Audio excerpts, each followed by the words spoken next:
दिल्ली में फिर से केजरीवाल की सरकार बनती दिख रही है। तमाम एग्जिट पोल्स में आम आदमी पार्टी को अक्सरियत मिलती नजर आ रही है। देखिए रिपोर्ट।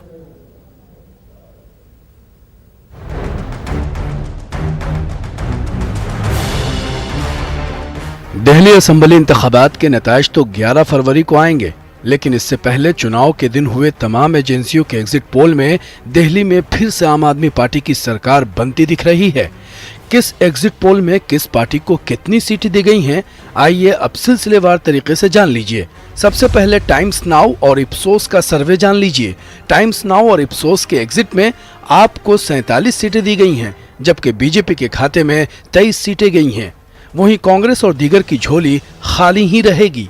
टाइम्स नाउ और इप्सोस के बाद आइए रिपब्लिक जन की बात के सर्वे के बारे में जान लीजिए। रिपब्लिक जन की बात ने आपको 48 से 61 सीटें दी हैं, जबकि बीजेपी को 9 से 21 सीटें मिल सकती हैं। इस सर्वे में कांग्रेस के लिए 1 सीट की भी बात की गई है।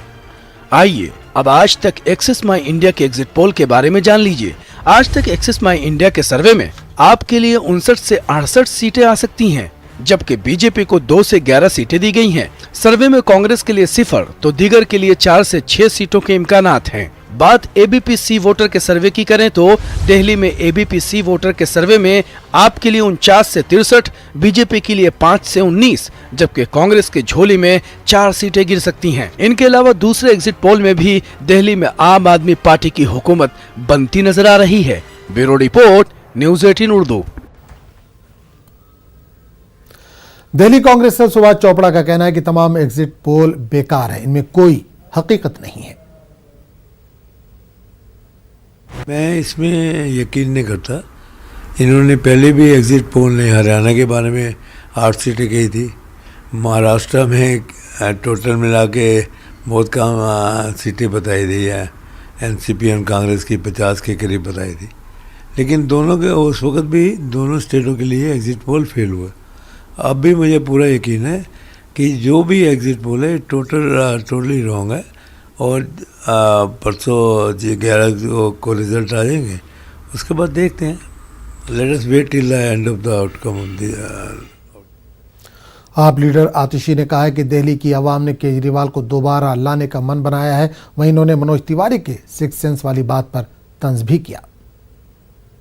जनता ने इस बार अपना मन बनाया हुआ है। दिल्ली की जनता से एक ही आवाज़ निकल रही है, एक ही नाम निकल रहा है, वो है अरविंद केजरीवाल। दिल्ली की जनता चाहती है कि जो काम पिछले 5 साल में हुआ है, चाहे वो बिजली हो, पानी हो, शिक्षा हो, स्वास्थ्य हो, वो आने वाले 5 साल में भी होता रहे।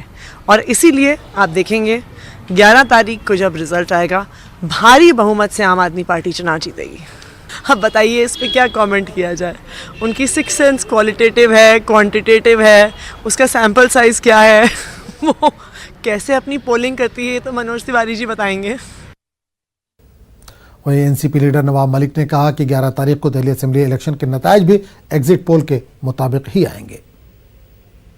जिस तरह से दिल्ली के एग्जिट पोल सामने आए हैं, चुनाव पूर्व कई दिनों से ये स्पष्ट हो रहा था कि दिल्ली में आम आदमी पार्टी की दोबारा सरकार बनेगी।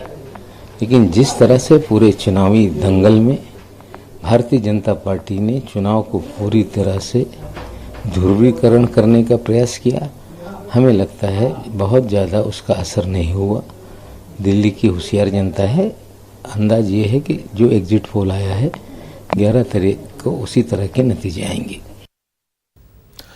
ईवीएम को छेड़छाड़ से बचाने के लिए अरविंद केजरीवाल की रिहायशगाह पर मीटिंग बुलाई गई थी। इस मीटिंग में नायब वज़ीर आला मनीष सिसोदिया के अलावा प्रशांत किशोर भी मौजूद थे। आम आदमी पार्टी को डर है कि ईवीएम के साथ छेड़छाड़ की जा सकती है। मीटिंग में तय पाया कि ईवीएम में छेड़छाड़ ना हो, इसके लिए आप कारकुनान पहरा देंगे।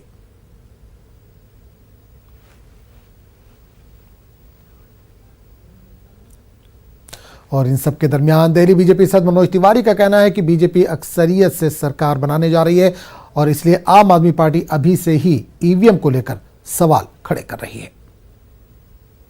मुझे ऐसा एक साजिश की बू आ रही है कि पहले इसको ऐसा माहौल बनाया जाए कि जब बीजेपी की सरकार बने तो फिर कहेंगे ईवीएम का दोष है।